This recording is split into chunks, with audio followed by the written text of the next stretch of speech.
Durum çok zor ama fark şu ki Ukrayna halkında büyük motivasyon var. Ukrayna toprağına giren 150 bin askerlerden ¾ artık etkisiz hale getirildi. Girseler Kiev'e büyük çoğunluk için orada mezar olacak. Bu Rusya'nın sonu olabilir.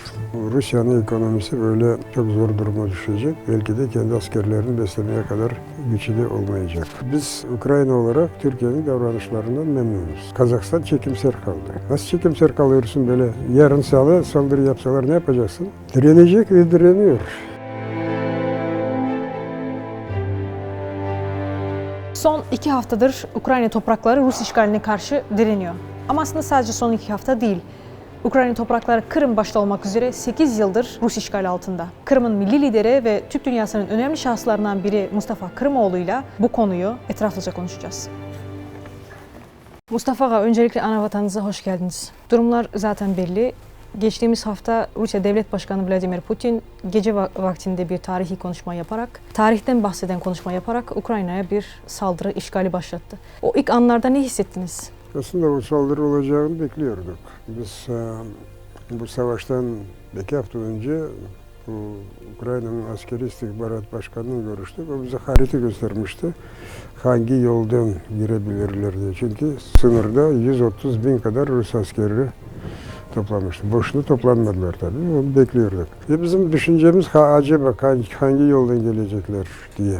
Ama aynı zamanda hep yollarına gireceğini beklemiyorduk. Böyle bir ağır hücum oldu. Şimdi tüm dünya Ukrayna ve Rusya'yı konuşmaya başladı. Özellikle Rusya'nın Ukrayna olan işgalini konuşuyor. Siz Türk dünyası liderlerinden biri olarak hem Ukrayna Meclisi milletvekili olarak son durumu nasıl değerlendiriyorsunuz? Durum çok zor. Eğer silah güçlerimizi kıyas ettiğimiz zaman tabii Ruslar bizden daha çok güçlü. Teknik bakımdan, insan bakımlarından. Ama fark şu ki Ukrayna halkında büyük motivasyon var kendi topraklarını savunmaya. Ruslarda öyle şey yok. Biz onların birbirlerinin telefon konuşmaların kayıtlarını alıyoruz. Onların içinde büyük panik var. Onları zorla haydıyorlar oraya. Ve ona göre de kayıpları da gayet çok. Benimki bugüne kadar 2000'den fazla sadece askerleri etkisiz hale getirildi. Daha 37 bine yakın yaralıları var. Yani Ukrayna toprağına giren 150 bin askerlerden ¾ artık etkisiz hale getirildi. Bu kayıplar devam edecek. Çünkü insanlar kendi topraklarını savunmak için her elinden geleni yapacaklar. Onlar Kiev başkentimize 20 kilometre yakınlığında duruyorlar. Girecekler mi, girmeyecekler mi zannedersem olur da ilave ek olarak daha kuvvet bekliyorlar. Ama benim fikrimce onlar oraya girseler Kiev'e büyük çoğunluk için orada mezar olacak. Şimdi bu savaş başlamadan önce Putin'le birlikte savaşan Belarus Cumhurbaşkanı Lukashenko da dahil olmak üzere herkes 2-3 gün içerisinde Ukrayna'yı işgal edeceğinden emindi. Ancak bugün görüyoruz ki sizin de bahsettiğiniz üzere ruhsuz savaşan bir Rus ordusu var orada. Niçin, nereye girdiklerini bilmeyen, anlamayan Rus ordusu var. Çoğunluğu da zaten Rus olmayan milletlerden oluşuyor. Ukrayna tarafı enformasyon savaşında daha ileri giderek bunları ifşa ediyor. Kamuoyunda daha çok yansıma yapılıyor bu. Diğer taraftan Ukrayna'ya baktığımızda direnen bir Ukrayna var. Daha önce görülmemiş, tek yumruk olarak ülkesini işgalden kurtarmaya çalışan bir Ukrayna var. Ki bu tüm dünyaya bir fenomen olarak yansıma yaptı. Bunları göz önüne aldığımızda Putin yeniliyor mu sizce? Putin Kiev'i işgal etse bile, tamamen Ukrayna'nı işgal etse bile artık o kaybetti. Bundan sonraki durumu da aslında yalnız ben değil de o kendi Rusları da söylüyorlar, muhalif olanlar. Rusya'nın içerisinden tabii ses çıkarması imkansız çünkü ceza var. Ama dışarıya çıkan Ruslar kendileri diyorlar ki bu Rusya'nın sonu olabilir. Birinciden bu büyük cinayet, bu bedelsiz kalmayacak. Uygulanan yaptırımların neticesi çok ağır olacak. Bizim tahminlerimize göre belki Temmuz, Haziran aylarına bunun etkisi olacaktır. Yani Rusya'nın ekonomisi böyle çok zor duruma düşecek. Belki de kendi askerlerini beslemeye kadar güçlü olmayacak. Şimdi bu savaşta herkes birer açıklama yapıyor. Tüm dünya ülkeleri açıklamalar yapıyor. Rusya karşıtı politikalar izleyenler de var, çekimser davrananlar da var. Tam da bu noktada Türkiye çok önemli ülkelerden biri. Hem Ukrayna hem Rusya açısından. Türkiye'nin girişimlerini nasıl değerlendiriyorsunuz ve en son Türkiye'nin diplomatik girişimlerine bir sonuç çıkacağından ve bir faydalı olacağına inanıyor musunuz? Böyle durumda bizim ülkemize böyle açıktan açık saldırı yapan ülke ve Ukrayna arasında tarafsız kalmak belli derecede bu ahlaksızlıktır. Türkiye'de böyle şey yok. Türkiye başından bu savaşa karşı olduğunu, saldırıyı kınadığını, hiçbir şekilde işgali tanımadığını, daha 14 yılından başlayıp Kırım'ı işgali tanımadığını ve daima Ukrayna'nın toprak bütünlüğünü savunduğunu ilan ediyor. Ama Türkiye belli sebeplerden dolayı Batı ülkelerinin yaptırımlarına katılmıyor. Onun çok sebepleri var. Birinciden ekonomik sebepleri var. İkinciden aslında bu yalnız Türkiye değil, Batı ülkeleri de bunu diyorlar. Bu nasıl bir koridor olması lazım konuşmak için. Yani biz Ukrayna olarak Türkiye'nin davranışlarından memnunuz. İnsani yardım olsun, başka bir tür yardımlar ardı sıra buradan gidiyor. Şimdi gelelim Türk dünyası ülkelerine.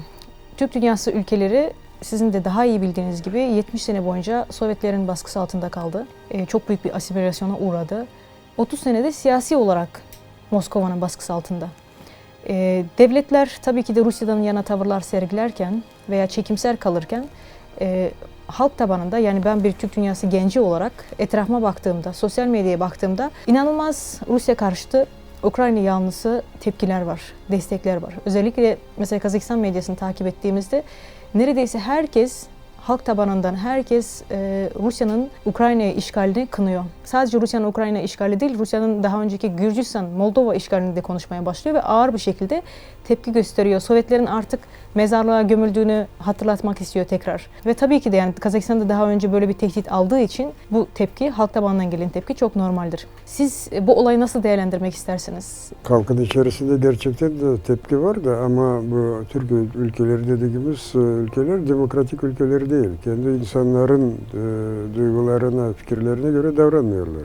Bizim bakınız bu Birleşmiş Milletler Teşkilatı'nda bu savaş konusunda karar alındığı zaman hep bu Türk devletleri dediğimiz çekimser kaldılar ya da iştirak etmediler.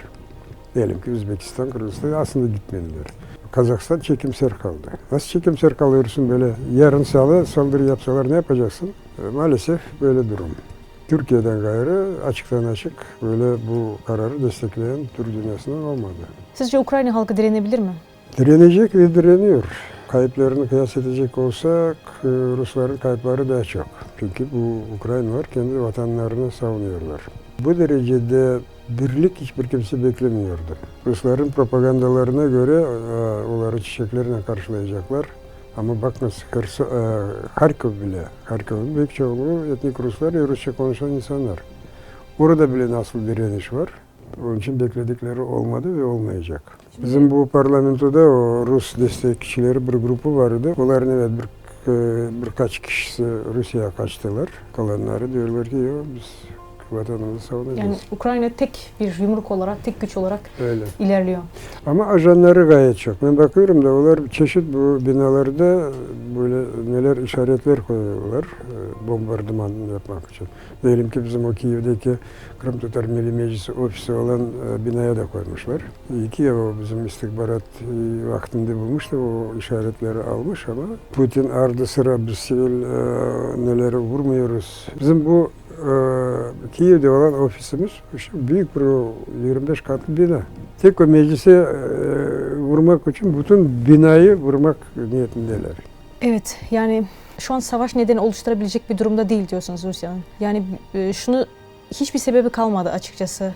Rusları koruma bahanesiyle gelemez çünkü zaten Rusların yoğun olduğu bölgeleri de bombalıyor bildiğimiz kadarıyla. Veya Rus dilini koruyamaz çünkü artık Ukrayna'da hiç kimse Rusya'nın bir parçası veya Sovyetlerin bir parçası olmak istemiyor. Şimdi Moskova tarafından baktığımızda kendinden emin bir Putin'i de göremiyoruz açıkçası. Son yapılan açıklamalarında sinirli, sonuna kadar gidebilecek, hiçbir çizgisi olmayan bir insan görüyoruz. Ve son dönemde de tüm dünyayı nükleer silahla tehdit yapabilir mi sizce bunu? Benim kanaatimce %99 şantaj. Elindeki olan şeyi basmaktan o nükleer silahlar fırlamayacak. Onun birkaç 7-8 bir müsabakı var. Putin kendisi ne durumda olduğunu, sağlık durumu ne olduğunu, kafası ne durumda olduğunu herkes orada fark ediyorlar. Eminim ki buna müsaade vermezler ona. Mustafa Ağa, Ukrayna'nın aslında tüm dünyadan, özellikle batıdan, güçlü ülkelerden 3 talebi vardı. Hava sahanlığının kapatılması, savaş uçaklarının verilmesi ve Rusya'ya tam teşekküllü gaz ve petrol ambargosunun uygulanması. Sizce bugüne kadar bu ambargolar neden uygulanmadı ve uygulanacak mı bundan sonra? Bunlar gayet çok sebepleri var. Bakın şimdi Avrupa'nın gaz ihtiyacını %20'sini, %50'sini Rusya tarafından. Şimdi bu tamamıyla kapatılsa gaz tedariki, Avrupa ülkelerinin ekonomisi çok zor durumda kalacaklar. Şimdi bunlar alternatif yolları arıyorlar. Ne derecede, nasıl, ne zamana kadar ayarlanacaklar belli değil. Ama Amerika şimdi tamamıyla bu petrolü, gazı durdurdu. İngiltere'de aynı ama olarak kolay. Çünkü onlar bütün Amerika'nın ihracatının %8'iydi yalnız Rusya'da. Onun için bunu kapatmak için Amerika'ya çok zorluk değil. Ama Avrupa bambaşka mesele. Ama buna bakmadan o kadar çok yaptırımlar uyguladıkları bizim için çok iyi. Eğer böyle yaptırımlar 2008 yılı Gürcistan'a girdikleri zaman uygulamış olsaydılar belki de Kırım'a girmezlerdi. Kırım işgal olduktan sonra yaptırılan 2008'inde uygulanmış olsa bile belki Kırım'a girmezdiler. Kırım'a girdikten sonra bugünkü yaptırımlar uygulanmış olsaydı bu savaş belki olmazdı. Söylemek istediğim Batı ülkeleri biraz geç kalıyorlar. Yazık.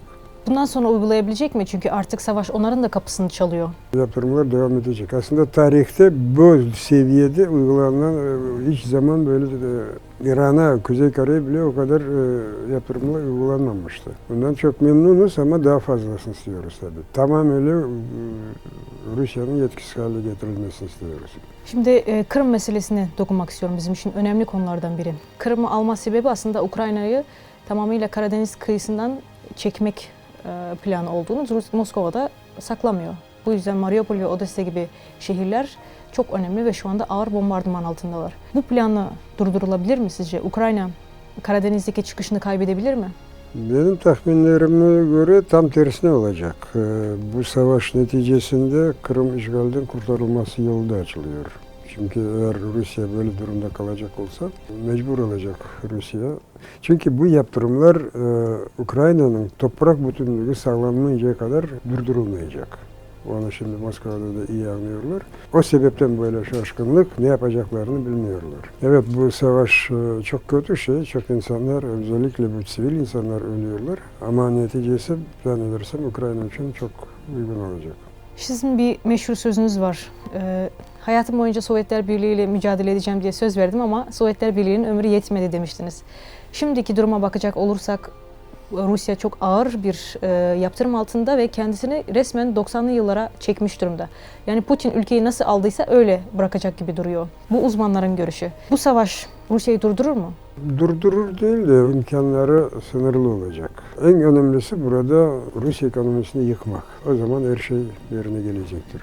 Ve bu yolda yeterli kadar, şimdiye kadar epeyce etkili adımlar yapıyorlar. Eğer diyelim ki hukuk tanımaz ve saldırgan bir ülke durdurulmadı, yaptırımlar da durdurulamadı, o zaman bir sonraki hedef neresi olabilir sizce? Açıktan açık söylüyorlar. Onlar Baltık ülkelerine, Litvanya, Estonya, Latvia tarafa. Polonya da tehlike altında. Ama umarım ki o kadarı o dereceye ulaşıp olamaz. Onlar Ukrayna'da batıyorlar. Bundan sonra bir adım yapamadılar. Ama gerçeği şu ki şimdi Ukrayna tek kendi bağımsızlığı, toprak bütünlüğü için değil de bütün tür dünya için, Avrupa için de savaş veriyor. Batı ülkelerini çok iyi anlıyorlar. Sadece biz ön cephedeyiz. Batı ülkelerinin bu tutumunu, mültecilere yaklaşımını nasıl değerlendirirsiniz? Haberleri birden alıyorum. Özellikle Polonya kucaklarını açtılar. Hep bizim insanlarımızı karşılıyorlar. Hep türlü yardımlar veriyorlar. Aynı Türkiye'de de Türkiye'ye şimdi 20 bine yakın mülteci geldi. Kırım Tatarlar da dahil orada. Birkaç bin Kırım Tatarları da var. Hep Batı ülkeler bizim mültecilerimize böyle karşılıyorlar, yardım veriyorlar. Bu bizim için çok büyük destek tabii. Son olarak şunu söylemek istiyorum. Biz yine baskı altında maruz kalan bölgenin gençleri olarak şunu düşünüyoruz. Bizim kurtuluşumuz, Ukrayna bize bir örnek gösterdi aslında. Bizim kurtuluşumuz ne batı ne de doğu ne de herhangi bir güç. Bizim kurtuluşumuz halkların bir araya gelerek tek yumruk olarak bu baskılara hayır demesinden geçiyor. Yani demek istediğim her halkın kendi kurtuluşu, mücadelesi kendinin mücadelesinden kaynaklı. Çok doğru söylüyorsunuz. Eğer Ukrayna bu kadar birlik olmasaydı, bu kadar işgalcilere karşı mücadele vermeseydi belki bu yaptırımlar, bu destekler olmayacaktı. Baktılar, gördüler insanlar gerçekten de vatanlarını savunuyorlar. Neden yardım etmesinler? Şunu söylemek istiyorum. Eğer bir yardımlar kendisine yardım eden milletleri verilir. Ama sen pes edecek olsan, onlara teslim olacak olsan kim sana yardım edecek? İşte söylediğiniz çok doğru. Ukrayna şimdi bütün dünya için bir örnektir. Ukrayna ile ilgili şöyle düşünceler var. Deniliyor ki Batı ülkeleri Ukrayna'ya yardımcı oluyor. Dolayısıyla Ukrayna şu anda Rusya'ya karşı çıkabiliyor diye. Ancak içeriden baktığımızda, bölgeyi bilen insanlara baktığımızda gerçekten az önce bahsettiğim gibi bir halk direnişi var. İnsanlar bir araya gelerek işgale direniyor, çıplak elle direniyor, çok büyük bir güce karşı direniyor. Aynı mesela 2008'deki Gürcistan aklıma geliyor. 4 milyonluk bir ülke, 150 milyonluk bir ülkeye direnmişti. Yine o zamanlarda tabii ki de büyük komplolar vardı. Bunu bir açıklığa kavuşturmak istiyorum, yani bunu sormak istiyorum size. Ukrayna'nın gücünden bahsedebilir misiniz? Şu an ne gücü var Ukrayna'nın? O halk birliği, bütün milletin birliğinden gayrı tabii şimdiki Ukrayna 2014 yılındaki gibi değil. Epeyce büyük askerleri de var, 240 bin civarında. Evet, kayıplarımız da var. Yani uzun süre içerisinde direnmeye imkanı var. Ve Batı ülkeleri de silahla destek veriyorlar. Söylemek istediğim, Rusya'nın Ukrayna'da hiçbir perspektifi yok. Onlar böyle propagandalarına göre ve elimize geçen böyle dokümentlere de göre onlar 3 gün içerisinde Kiev alacaklardı. Tamamıyla Ukrayna'yı işgal edeceklerdi. Becerip olmadılar ve olmayacaklar. Onlar zannettiler ki şimdi bu orada evet etnik Ruslar var, Rus sempatizanları vardı parlamentoda bile. Onlar zannettiler böyle direniş olacağını hiç beklemediler. Harkov bile orada ağırlıklı etnik Ruslar, Rusça konuşan bir şehir. O kadar direniyor ki şimdi bu sonki anlaşmalar oldu, bu insani koridorlar. Onlar aynı zaman Rusya ve Belarusya tarafa da koridoru açıyorlar ama insanlar o tarafa gitmiyorlar. Ruslar bile o tarafa gitmiyorlar. Diyor Ukrayna'ya gideceğiz. Ve Ukrayna tarafa giden insanlara karşı ateş açıyorlar. Öyle durum. Yani perspektif Ruslar için çok kötü. Ve aynı zamanda bu savaş neticesinde 2014 yılında işgal edilen toprakların işgalden kurtarma perspektifi de açılıyor. İnşallah bu savaş neticesinde Kırım'ı da Donbas'ı da biz kurtaracağız. İnşallah. Çok teşekkür ediyorum zaman ayırdığınız için. Ağzınıza sağlık. En tez vakitte Kırım'ın da işgalden kurtulduğu haberini almak istiyoruz. Kırım'da durum çok kötü. Çünkü bizim insanlarımızı askerliğe almaya çalışıyorlar. Biz de Kiev'den müracaat ediyoruz oraya.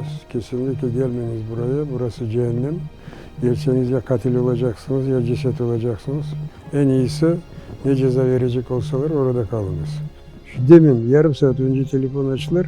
Şimdi bizim bu kasabaya, Fontani'den bir kasaba var orada. 2 veli getirmişler Kırım Tatarları. Yani çok zor. Hem bu konuşmamızın öncesinde söylediğiniz gibi gerçekten de bu ölüme çok başka milletli insanları gönderiyorlar.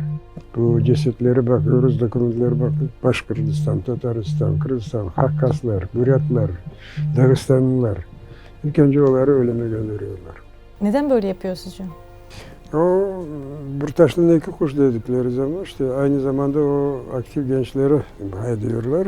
Onları da işte oralara öyle gelse, Ukrayna'da öyle, Ukrayna'ya karşı bir duyguları olar zannediyorlar galiba. Ama insanlar o kadar aptal değil ya, bunun sebebini kim savaş başladığını, neden adam insanlar öldüğünü iyi anlıyorlar. Daha bir şey var bakınız, şimdi bunlar kendi ölülerini vatanlarına göndermiyorlar. Değerlikli böyle krematoriler var. Ölülerini orada yakıyorlar. Bizde şimdi birkaç vagonlarla ölüler var. Buzdolapta tutuyorlar. Ruslara müracaat ediyoruz. Elimizlerinizi alması için cevap yok, almıyorlar. O Kadyrov'un adamlarında epeyce çok ölü var. Moğolların bu Belarusya sınırında bir Bozroy, Boskoy bir kasaba var. orada tutuyorlar, buzdolaplarda. Ama yine de vatanlarına göndermiyorlar. Kırım Yarımadası'nda sınırda böyle Krasnoperikopsk diye bir kasaba var. Orada 6 katlı bina. Başından sonuna hep Rus yaralılar, askerler. Bütün personel değiştirdiler, sadece oraya giriş yok. Ama orada yaralananlar büyük çoğunluğu bu Kırım'dan Rus ana topraklarına gittikleri zaman Main olan topraklardan geçtiler. Burada ilginç tarafı şu ki Main olduklarını Rus askerleri çok iyi biliyorlardı. Bile bile insanları o yoldan yürütttüler de adamlar öldü, felç oldu. Ondan sonra tankları gittiler. Yani onların tankları insanlarından daha çok değerli. Dedikleriniz çok önemli. Cevaplarınız çok değerli bizim için. Bizim de GZT olarak takipçilerimiz Kırım'ı yakından takip ediyor. Türk dünyasını yakından takip eden büyük bir gençlerden oluşan kitlemiz var. Bu gençlere bir tavsiyeniz olur mu? Ne demek istersiniz? Aslında bu savaş çok insanlara ruh verdi. Ben şimdi Kırım'dan konuşuyorum da çok insanlarımızdan. O telefon konuşmaları dinlendiğini çok iyi biliyorlar orada. Ama buna bakmadan ne zaman bunların kafalarını ezeceksiniz, ne zaman Kırım'ı kurtaracaksınız gibi böyle konuşmalar. Hiçbir şeyden yani korku yok insanlarda. Ama imkanları da çok sınırlı. Çünkü insanları yakalıyorlar, içeri atıyorlar. Ama tüm millet ayaklansa onlar hiçbir şey yapamıyorlar. Onun için gençler, bizim insanlarımız çok aktif olmaları, onlardan korkmamaları lazım. Çok teşekkür ediyoruz. Ağzınıza sağlık.